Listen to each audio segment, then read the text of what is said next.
Saudações, Limoeiro do Norte, saudações, região querida e abençoada do Vale do Jaguaribe. Este que vos fala é o jornalista e radialista Emanuel Freitas, aqui no nosso canal TV Jaguar, a número 1 da região. E hoje entrevistamos com exclusividade o deputado federal pela bancada do estado do Ceará, Eduardo Bismarck, acerca de um tema de grande relevância, que é o trâmite do adiamento do pleito eleitoral deste ano de 2020. Deputado Eduardo Bismarck, que é filho do prefeito de Aracati, Bismarck Maia, que representa o nosso estado na parcela do Litoral Leste e Vale do Jaguaribe. Seja bem-vindo à TV Jaguar, deputado. Saudações para o senhor e toda a sua equipe, e indo direto ao assunto. Deputado, como é que está realmente a tramitação? O que será votado? Quais os adiamentos? Quais realmente os temas que a população deve atentar para que realmente acompanhe esse grande processo que vai mexer, talvez, com o maior de todos os movimentos democráticos, que é a eleição dos municípios? Bom dia, à vontade, deputado. Bom dia. Primeiramente, agradecer a oportunidade de estar falando aí com a população de Limoeiro do Norte, falando com a TV Jaguar, que é reconhecida de grande audiência em todo o Vale do Jaguaribe, todos os municípios do Vale do Jaguaribe. Eu também queria lhe agradecer também de estar falando com você, que convidou para a gente falar desse importante tema, que é o processo eleitoral. O calendário eleitoral, ele começa um ano antes da data da eleição. Então, nós temos a previsão da data do primeiro turno e um calendário que começa um ano antes. E aí os prazos vão ocorrendo na medida que você tem a data do calendário. Este ano, por uma excepcionalidade, que é a pandemia do coronavírus, para evitar a contaminação do eleitor e que o processo eleitoral seja bem sucedido, a gente está, na Câmara dos Deputados e no Senado Federal, adiando a data de votação para 15 de novembro. Essa é a pretensão. Só que cada qual pensa de uma forma. Isso é natural, nós somos 513 deputados. No Senado, isso passou com unanimidade. Mas, na Câmara dos Deputados, nós estamos tendo uma dificuldade de aprovar essa data, porque alguns querem manter 4 de outubro, e outros querem prorrogar até indefinidamente, o que o TSE é totalmente contra essa prorrogação, que também prorrogaria o mandato. O TSE fala muito de que se houver a prorrogação para além do 31 de dezembro, teria que ter até um interventor, que poderia até ser o juiz eleitoral da cidade. Mas a gente está querendo aprovar para 15 de novembro a data. E aí todos os prazos eleitorais acompanhariam essa data. Por exemplo, desincompatibilização, o prazo de filiação já passou, mesmo que adie um pouco, não vai mais abrir essa janela, mas também o prazo de convênios e tudo mais que envolve aquele calendário eleitoral administrativo. Muito bem. Deputado, para sanar uma dúvida recorrente que a grande população tem. Então, enquanto essa matéria não passa pelo crivo legislativo, não passa por todo o processo, não é, da exigência constitucional, fica ainda valendo o calendário do TSE e a lei de eleições de 97, deputado? Perfeitamente. A nossa ideia é votar esse dispositivo ainda hoje na Câmara dos Deputados. Essa alteração, veja, só vai valer para esse ano essa alteração. A lei continua valendo, mas nós vamos ter uma alteração na Constituição, que é uma PEC, para poder alterar essa data. E aí todos os prazos. Nós adiaríamos a eleição em 42 dias, aproximadamente. E nesses 42 dias é que a gente teria, por exemplo, quem teria que se desincompatibilizar agora 3 meses antes, que seria 3 de julho, não vai precisar. Ele vai precisar desincompatibilizar 42 dias para frente.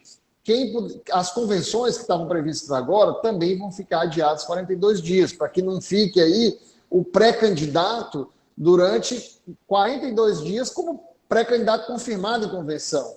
Então, tudo isso. Por que PEC? Porque além da gente fazer uma alteração na nossa Constituição Federal, para que não haja nenhuma dúvida, se fosse, por exemplo, uma lei que a gente alterasse, a gente também não depende da sanção do presidente. O próprio Congresso promulga a PEC.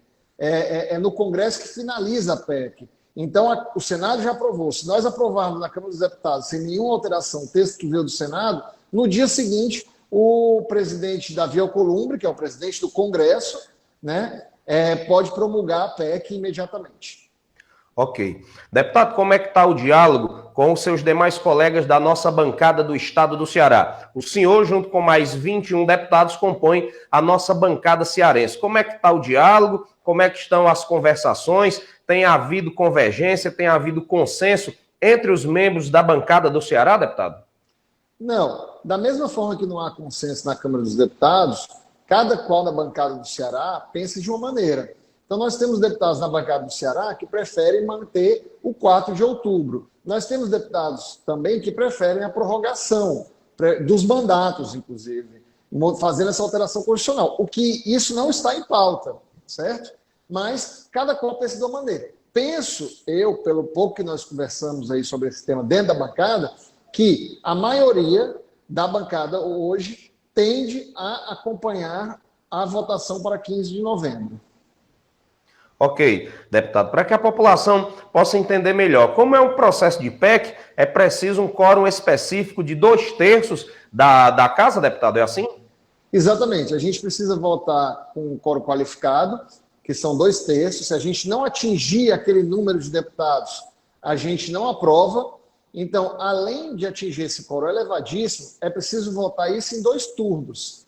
Para a gente fazer um espectro aí com a votação da Previdência, que foi uma outra PEC muito polêmica, o número de deputados que aprovaram a PEC da Previdência em segundo turno foi menor do que o primeiro turno. Significa que, de um dia para o outro, alguns deputados mudaram de ideia, né? O que pode ocorrer também nessa votação. Só que a diferença é que agora vai ser muito mais rápido. Então, a gente tem um procedimento lá dentro da Câmara dos Deputados, regimental, que chama requerimento de quebra de interstício. O que é isso? Nós vamos fazer uma primeira votação, aí alguém vai apresentar um requerimento de quebra de interstício que vai para quebrar o prazo necessário de 24 horas, para poder votar no mesmo dia ainda. A ideia é fazer tudo hoje, votar em 2 turnos hoje ainda, como o Senado fez. E não daria tempo de ter, vamos dizer assim, uma discussão maior para um arrependimento, diminuir o número de deputados que vão votar. A ideia é que se aprove. Eu acredito que o Rodrigo Maia, que é muito experiente, sabe a quantidade de votos que tem em cada momento, ele só vai aprovar, só vai colocar isso em pauta ainda hoje, se ele tiver uma garantia de que vai passar, entendeu? Se ele não se sentir seguro de aprovar, provavelmente ele não vai colocar isso em pauta. A ideia é colocar hoje, mas ele precisa construir esse consenso. Repare, ontem, na nossa sessão, ele praticamente não presidiu. Quem presidiu foram outros deputados. Foi, por exemplo, a Soraya Santos, que é primeira secretária, foi o vice-presidente, Marcos Pereira. Por quê? Para mim, isso era um claro sinal que ele estava na sala dele, lá na presidência, reunindo os líderes, os deputados e tentando fazer o consenso. Ok, deputado. Para que a nossa população, Vale Jaguaribana e do Litoral Leste, tome conhecimento, qual é a postura do líder do governo Bolsonaro na Câmara? Deputado Eduardo Bismarck, a liderança do governo é a favor da alteração ou o líder do presidente no parlamento procura manter o 4 de outubro? Qual é a postura do líder do governo nesse momento, Eduardo? Olha, eu não tive a oportunidade de falar com o Major Vitor Hugo ainda sobre esse tema, mas a sensação que nós temos é que o governo ele concorda com esse adiamento. Ele não tá se envolvendo profundamente nesse debate por entender que o processo eleitoral não tem vamos dizer assim, uma conexão tão grande com a questão do governo. Mas, por outro lado, eu falo assim, não interfere no andamento do governo dele. E, por outro lado, a gente tem também um presidente que não acredita muito nessa questão da contaminação, que vai contra, que ele fala que pode ter aglomeração, que pode todo mundo sair, que 70% da população vai se contaminar. Então, é um debate que eles não estão entrando muito. Acredito que eles não vão influenciar, mesmo cada deputado pensando de acordo com as suas bases lá, o que é melhor para si. Ok. Deputado, não é segredo que o senhor e sua família nutrem laços políticos, né, de aliança com o governador Camilo Santana. Em algum momento, o governador chegou ali procurar, deputado, chegou ali telefonar, trocar alguma mensagem acerca realmente de qual seria a sua postura e dos deputados aliados ao governador, ao Palácio da Abolição, do que seria melhor para o estado do Ceará? Não, o governador não me procurou nesse sentido. Acredito que também não deve ter procurado outros deputados. Porém, a gente, como você falou, mantém laços próximos com o grupo político, está no mesmo campo político. Eu vejo que a tendência deles é pelo adiamento. Por quê? Porque se a gente colocar a população nas ruas agora, pode haver uma contaminação muito maior. E a segunda onda, todo mundo fala que ela é muito mais violenta do que a primeira. Por quê? Porque as pessoas estão muito mais tranquilas, estão muito mais relaxadas com relação às questões de segurança. E acaba abrindo um espaço para uma contaminação muito maior. Nesse ponto, então, eu vejo o governador Camilo muito preocupado, os estados ainda estão com isolamento rígido, vejo o governo também muito preocupado com essa questão de campanha nas ruas e de porta em porta, tudo, e acredito eu que o governador Camilo, como eu tenho visto todas as sinalizações e do próprio governo com quem a gente dialoga, que tende o adiamento. Mas o governador Camilo é além de uma pessoa muito educada, muito articuladora, ele não é uma pessoa que fica influenciando nas votações da bancada, em temas constantes do dia a dia do Congresso. Ele deixa os deputados absolutamente à vontade, obviamente, naquilo que é do interesse do Ceará, nós nos unimos, independente de partido.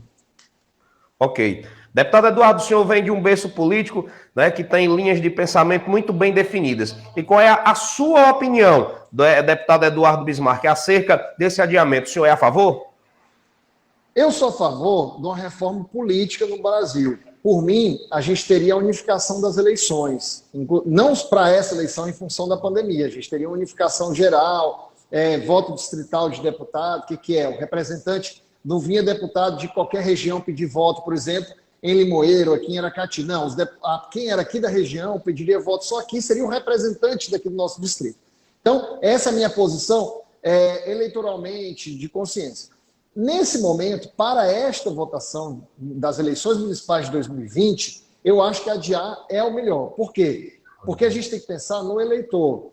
O foco é no eleitor. A gente nem pode levar a contaminação ao eleitor, nem a gente pode prejudicar a capacidade de escolha dele, certo? Veja, o prefeito e o vereador são os políticos mais próximos da população.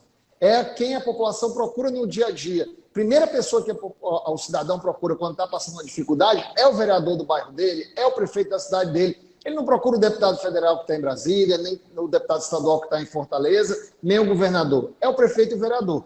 Então, essa eleição é a mais importante de todas. Ele precisa estar absolutamente conectado com o eleitor. Se a gente não permitir o eleitor ter essa capacidade de escolha, ele não vai ter a oportunidade de mudança da vida dele, de melhorias ou de manter aquilo que está bom. Ok. Deputado, eu lhe convido de antemão a retornar à tela da TV Jaguar, ou assim que for possível, para trazer à nossa população do litoral leste do Vale do Jaguaribe o desenrolar dessa votação aí na capital federal, na nossa capital da República, Brasília. Fica firmado o compromisso, deputado? Firmado. Eu vou estar acompanhando, estou em Aracati, aqui isolado, né? De certa forma, a gente tem contato com toda a segurança. Estou acompanhando a sessão virtual pelo Zoom e fazendo a votação pelo meu aplicativo, como todos os demais deputados. Assim que eu tiver uma novidade disso, eu lhe procuro para que a gente leve essa informação que é muito importante para toda a população e a sua grande audiência. Ok, deputado, para encerrar e falando de família, de data importante, duas famílias da política cearense que nutrem laços afetivos e de compadrio, a família Bismarck e a família Lucena. Deputado Eduardo, hoje é aniversário do ex-presidente do TRF5, advogado Dr. José Maria Lucena, completando 75 anos de idade hoje. Eduardo, eu deixo o espaço para que o senhor traga a sua mensagem de aniversário ao Dr. José Maria.